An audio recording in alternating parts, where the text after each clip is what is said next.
Hello and welcome. आप देख रहे हैं गुड रिटर्न्स। मैं हूं आपके साथ अरुणिमा द्विवेदी। क्या आपने कभी अपनी उम्मीदों को अचानक टूटते देखा है?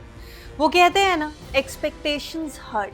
फिलहाल बाजार में रिटेल इन्वेस्टर्स का हाल कुछ ऐसा ही है, खासतौर पर उनका जो आईटी सेक्टर पर भरोसा कर बैठे थे। कल तक जो सेक्टर भारत की तरक्की की पहचान था, आज वही 2008 के ग्लोबल फाइनेंशियल क्राइसिस जैसी गिरावट झेल रहा है और करोड़ों निवेशकों के भरोसे और उम्मीद पर है बड़ा सवाल।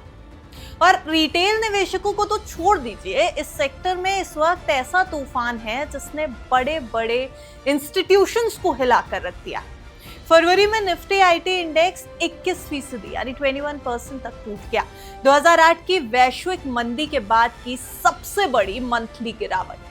और सबसे बड़ा झटका लगा उन इंस्टीट्यूशंस को, उन संस्थानों को जिन पर आम भारतीय अपनी जिंदगी भर की कमाई का भरोसा करते हैं। Life insurance corporation of India यानी LIC और घरेलू म्यूचुअल फंड्स।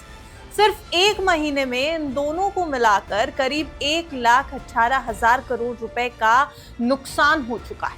और ये सिर्फ कागजी नुकसान हम आपको बता रहे हैं। अगर आप नुकसान देखने और आंकने जाएंगे तो शायद ये फिगर और बढ़ जाए।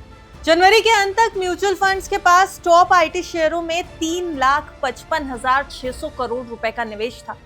24 फरवरी आते आते ये घटकर 2,80,933 करोड़ रुपए रह गया, यानी लगभग 74,666 करोड़ रुपए की वैल्यू 4 हफ्तों में उड़ गई। LIC की स्थिति भी अलग नहीं रही। दिसंबर तिमाही के शेयर होल्डिंग डेटा के मुताबिक उसकी टॉप 10 आईटी कंपनियों में हिस्सेदारी 2,11,257 करोड़ रुपए से घटकर 1,67,939 करोड़ रुपए रह गई है, यानी करीब 43,318 करोड़ रुपए का झटका। अब जरा देखिए दांव कहां पर लगा हुआ था। LIC के पास इन्फोसिस में 11.3%, TCS में 5.3%, टेक महिंद्रा में 11.5% और LTI माइंट्री में 9.6% हिस्सेदारी थी। यही शेयर इस गिरावट में सबसे ज्यादा पिटते हुए नजर आए हैं, यानी कि LIC की हिस्सेदारी जिन स्टॉक्स में थी वहां पर हड़कंप मचा हुआ।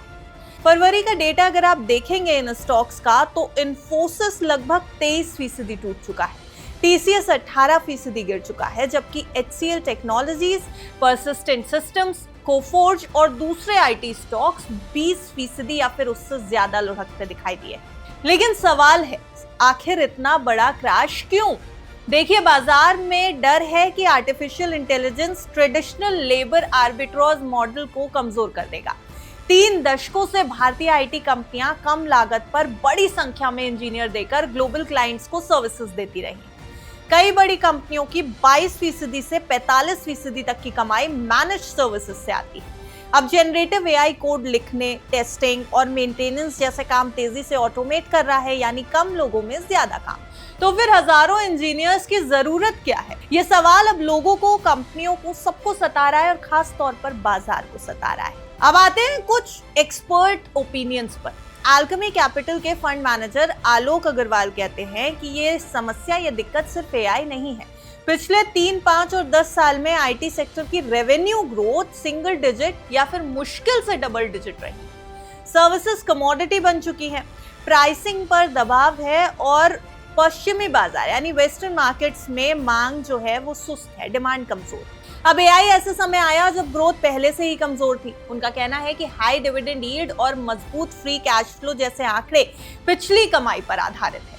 अगर ग्रोथ और घटी तो ये भी टिकाऊ नहीं रहेंगे। उन्होंने ये भी बताया कि निफ्टी 500 के मुकाबले निफ्टी आईटी अब 8 साल के निचले स्तर पर ट्रेड कर रहा है और ये डिस्काउंट यूं ही नहीं। जेफरीज की एक राय आई है। जेफरीज के विश्लेषक अक्षत अग्रवाल ने कई आईटी स्टॉक्स के टारगेट 33% तक घटा दिए और EPS अनुमान 1 से 4% कम किए हैं।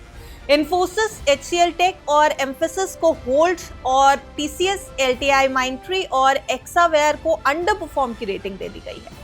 उनका तर्क है कि AI के चलते कंपनियों को मैनेज सर्विसेज से एडवाइजरी और इम्प्लीमेंटेशन की तरफ शिफ्ट होना पड़ेगा, जो ज्यादा साइक्लिकल और रिस्क भरा मॉडल है। हालांकि जितने भी एनालिस्ट और एक्सपर्ट्स हैं वो सब नेगेटिव नहीं है, कहीं ना कहीं नजरिया थोड़ा पॉजिटिव भी है, थोड़ा अलग भी है। जैसे कि HSBC का नजरिया। HSBC का मानना है कि AI कंपनियों को खत्म नहीं करेगा, बल्कि एंटरप्राइज सॉफ्टवेयर के जरिए समाहित होकर नई वैल्यू पैदा कर दी जाएगी। इस हिसाब से भारतीय आईटी कंपनियां कोडुक मोमेंट का शिकार नहीं बल्कि एआई को लागू करने वाली इंटीग्रेटर बन सकती। तो निवेशकों के सामने इस समय कंफ्यूजन साफ है, क्या ये सस्ते वैल्यूएशन का सुनहरा मौका है या लॉन्ग ड्यूरेशन की चुनौती का संकेत? फिलहाल डर हावी है। आने वाले महीनों में कंपनियां आर्टिफिशियल इंटेलिजेंस के साथ खुद को कैसे ढालती हैं, यही तय करेगा कि ये गिरावट टेम्पररी है या किसी बड़े बदलाव की शुरुआत। लेकिन हम जाते जाते आपसे यही कहेंगे कि बाजार इस समय कंफ्यूज्ड है और साथ ही साथ आईटी सेक्टर बुरे दौर से गुजर रहा है। सिर्फ आईटी सेक्टर नहीं, बाजार में कहीं भी दांव लगाना हो तो फाइनेंशियल एक्सपर्ट की राय बेहद जरूरी है और साथ ही साथ अपनी रिस्क प्रोफाइल को एनालाइज करना बेहद जरूरी है। आप देखते रहिए गुड रिटर्न्स।